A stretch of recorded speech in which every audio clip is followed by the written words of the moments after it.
Hello, everybody. Welcome to the latest episode of the Science and Stuff podcast. I'm your host, Joseph Nowak. As always, I have my co-host, Ethan Vargas. How you doing? I'm pretty good. Sweet. We also have our illustrious moderator, Mr. Og. I'm illustrious now? Yep. Illustrious. Well, I am a Yeah. moderator, yes. And then we have a special guest today.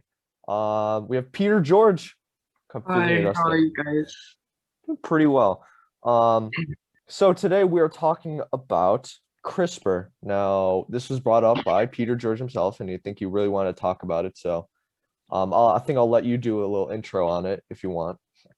Okay, so CRISPR is clustered regularly interspaced palindromic repeats. It was first identified in E. coli, and scientists identified it as like the E. coli's immune system because it would take DNA from these and then it would put it in between different spaces. The way that it was identified was first scientists noticed like a bunch of repetitive DNA sequences that were like identical. And they were pretty shocked at that at first. And then they realized that that was helping to eliminate any viruses for coming in. And it would take new viruses and embed it into its programming too. So it's pretty cool. What happened after that was two scientists, one of them ended up winning a Nobel Peace Prize for it. They found a way to modify it. They used the Cas9 protein, which is the same kind of protein. It contains a nuclease, a helicase, which breaks up and separates the DNA. And they used that modified one to figure out how we could use it on humans and how we can use the Cas9 protein to manipulate genes to make them the way that we want them to be. What's pretty cool about it is when it comes to using it on humans, we go through a process called meiosis, which is the replication of DNA, and it's identical replication. Sometimes our DNA breaks through X-rays, radiology, anything like that, and it repairs itself by using its sister helicase, which is the duplicated DNA. It's identical. What they're trying to do is embed the Cas9 protein to manipulate the sister protein. So when they're repairing the DNA that they purposefully break using, specific radiology, they could replicate it with the DNA sequencing they want to embed without affecting the rest of the protein or the molecule. So I feel like that's super cool. Yeah. Is there any common technique that's used to do CRISPR? Maybe just something for the listeners to. It's not really being tested much. I feel like it's only being tested with Adida medicine on eyes to get rid of historical mutations. But so far, it's only using the sister helicase, breaking it apart in one portion and using the rest to replicate. Okay. As far as I know. Okay. I think you want to first maybe talk about maybe the different opportunities as it arises, and then maybe move into morality of it or ethical concerns. Yeah. Okay. I guess starting off, I know that, or at least I read that it's more commonly used on animals now rather than humans.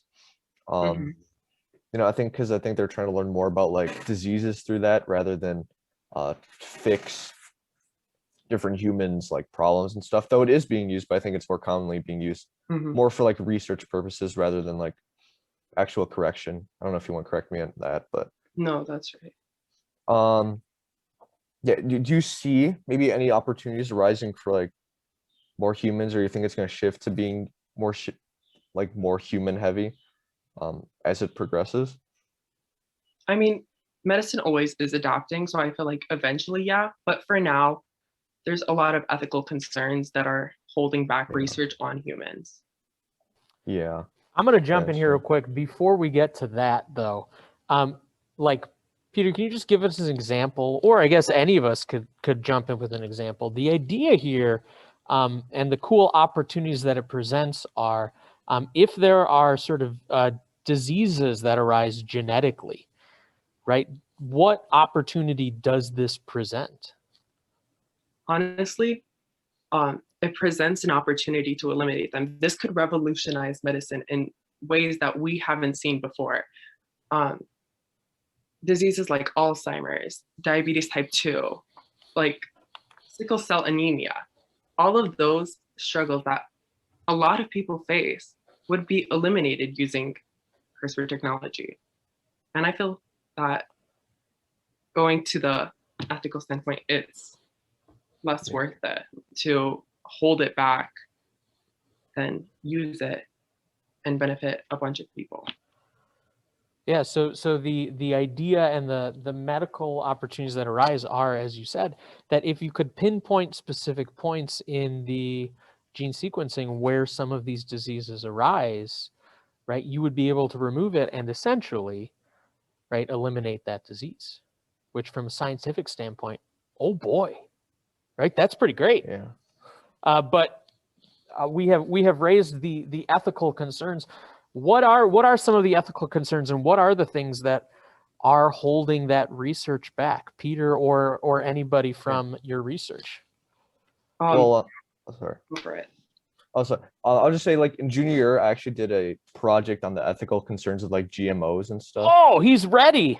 So I did a lot on this. So I basically looked at GMOs for plants, animals, and then humans. And I think I kind of went up in like controversialness, just because of like it goes more advanced. Like in terms of plants, there isn't a whole lot of like ethical opposition to it. More that like people, I think that one falls a little bit more under like health. Like people just don't trust that, like there's gonna be like unknown side effects to it, that'll interfere with their natural processes. And I think at least like the common one for all three, if there is like an ethical argument for the food one, it's usually that there is a natural process to everything, and then you're interfering within that natural process. When you get into like animals, it becomes a bit sketchier, just because like there's a lot more like people see them as a lot more intellectual than like plants, and which they are. So people commonly, that they're a little bit more, opposed to it. I think we've seen a lot more with like animal rights recently too, just in like the last 100 years. So the whole ethical system for like animals has, I think that because a lot of it's like they're not done in the most sane or the healthiest conditions. I've seen in the past something like when they looked at like rats or a lot of like monkeys and stuff, they've been like not treated as well.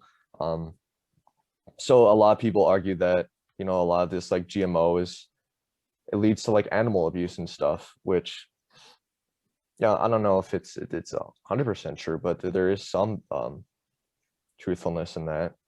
And then when you get into humans, that's where it becomes like super, super, super controversial, because there's a lot of like sanctity, like at least for like Catholics, there's a lot of sanctity and I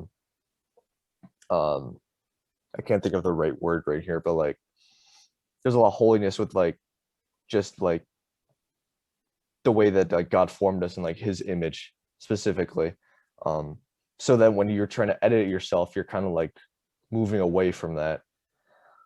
And then there's a lot of, because I think for the most part GMOs, a lot of editings were used on fetuses too, to like give them different eye color, a different like height even. I think that's where a lot of it was going. Maybe it's like a lot of people saw that this was going rather towards cosmetics rather than like medicine, which I think was a lot of thing in people's heads, which is why it's gotten such like a bad name recently. Yeah, I've been rambling on for a long time, but I think that generally it's plants usually fine, animals, humans not, and that split very heavily. Peter, what were you going to say? I was going to expand off of that. So the thing is, and to the general public, for the people who are hearing about CRISPR technology, and not GMOs in general, because that is a huge discussion too, but when hearing about CRISPR technology, the media and a lot of people who know about it make it seem as if it's cosmetic, like you mentioned. Yeah. They make it seem as if forming things as, I feel like, I don't remember the exact term, but designer babies, I think they call it. Yeah. That whole concept of what they think we're going to use it for is super elitist. And I feel like that's one of the things holding the general public back, because they don't want the rich to have these perfect babies that are going to rule over the world or something like that. But from a scientific standpoint, research on embryos and eliminating one life for the benefit of other lives has never been appropriate. And we've seen that with testing on blind, like things that would help blind people and stuff like that. Sacrificing in the medical community is very shunned upon. But I feel like it's just very misunderstood. And if you going to the like sacrifice part, if you think of it from like a consequentialist like viewpoint, sacrificing like a few embryonic lives for the benefit of billions in the future, in my eyes at least, and I'm not an ethical a person on an ethical court, but I feel like it's worth it because it could, as we mentioned prior, like eliminate so many genetic diseases that a lot of people struggle with for the cost of a few embryos. Yeah. Peter's really jumping into the hard ethical dilemmas here. Yeah. Oh, he came ready to go. Let's do this, because I think this was into this. These are coming from the National Human Genome Research Institute, and they bring up a couple ethical concerns, and they put them in what might be slightly oversimplified questions, as Peter alludes to. But I think they're an interesting place to start. So I kind of just want to run through these real quick, and we go around and give our thoughts on these, because these kind of span the gap. The first one is it okay to use gene therapy on an embryo when it is impossible to get permission from the embryo for treatment? Is getting permission from the parents enough?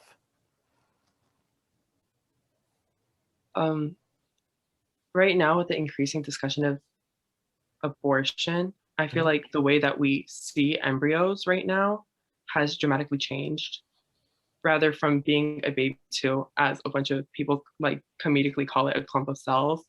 I feel like if we're permitting and we're going to a world where we're going to permit abortion using the parents' like consent over the baby who's getting killed, then what is so wrong about using that embryo, using the parents' consent the same way an abortion would, instead of eliminating it, using it for research purposes that can benefit the world? So to use similar conversation to be had in similar ethical dilemmas. I got you. Ethan, thoughts on that one? Yeah, I think since like it's the parents kind of like, even as like a child, they can like, if it's like they're not gonna do this to like a 5-year-old, but like the parent decides what's good for them because the kid doesn't know. So I feel like I think that would be enough for the parent to give their consent for research purposes. So yeah, I think the parents' consent is enough at this point. Okay, Joe? Yeah, honestly, they've hit everything I was going to say. Okay. Yeah, I'd agree. It's fine. The second question, Peter, you kind of touched on this. What if gene therapies are too expensive and only wealthy people can access and afford them? Would that worsen existing health inequalities? I guess I'll start with this one. I guess when I'm looking at gene therapy, this is probably my biggest concern, is that there's a lot of there would be a huge difference in like economic equality, and specifically now we're going to go into like health equality. It kind of takes away like this fundamental equality between all humans, and you're kind of like favoring you would like certain people would have these a lot more availability to get certain treatments than other people, and specifically poor people. So until I think you get like this more economically sound version of CRISPR, at least for me, that's gonna be my biggest concern. Okay, so yes, concern. Ethan, thoughts on that one? Yeah, it is a concern for sure, because for especially unless like they figure out a way to make it so that everyone who needs or requires it or wants it kind of is able to like receive it, then it might be a little bit better. But for right now, there's definitely not a good like health plan or a good way to spread it and spread it evenly among the population. Then I feel like it's not a very it would cause a lot of like even more split among people right now. And Peter?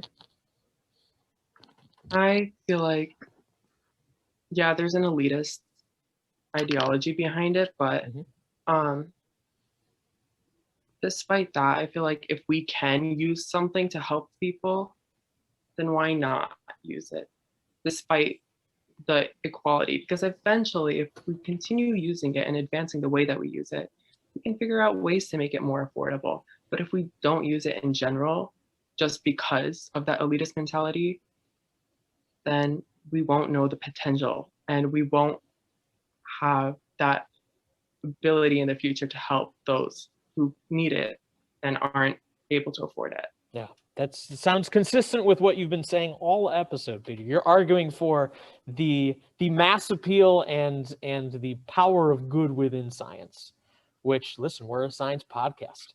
Peter's hitting a home run here. I want to skip the third one because we already kind of talked about sort of cosmetics and, would it be used to adjust height or athletic ability? And from a scientific standpoint, we're not as concerned with that right now, it sounds like we're saying. But one thing that we didn't really elaborate on is there is a difference between making changes for one individual and then making changes on germline cells, which would then affect future generations that come from that. And so the last question is, should scientists ever be able to edit germline cells, meaning that these changes would be passed down to future generations? I could start. I think if they find like if someone has like if their family history they have like a bunch of genetic diseases that cause damage and they don't really want, like maybe I forgot what it's hemophiliac or something where they bleed easily. They can if they can fix that with germline cells, I feel like then yeah, that would be good, because then it's eliminating this disease that can harm themselves and then their like bloodline, so, or the family. So I feel like then that would be better if they can use the germline cells to better their life standing or their living circumstances. Yeah. I guess I'll kind of echo off what Ethan said. I think there's a lot of diseases, philia, and I think like blindness too, I think is one that's kind of like hereditary, but having the ability to kind of, remove like a certain of these like generational diseases, I think would be huge. I think there are some circumstances where, especially when you go to cosmetic, I know we already talked about, but that might be a little more sketchier. But I think in terms of like strictly like, because you said if there any ways you would do it, I think strictly in terms of like generational diseases, I say yeah, for sure. I agree. Like manipulating the way that gamete cells are genetically made up could benefit because of not only the eliminating it from genetic history, but on top of that, I feel like a lot more ethical to do research on gametes over a living cell like an embryo. And I feel like once we get gametes genetically manipulated to the way that we want, it would result in not only one individual, but the entire bloodline of that individual from having that genetic mutation, which would like overall benefit and reduce the cost. And that would make it more affordable and a better investment for a lot of people. Well, gentlemen, thank you so much. Those are some tough questions that make you think, and I think that they are ever evolving answers as we learn more and more about it. But Joe, I will let you take this one home. Yeah, thank you everyone for watching the podcast. Sure see you in the next episode. So bye-bye and go Dons.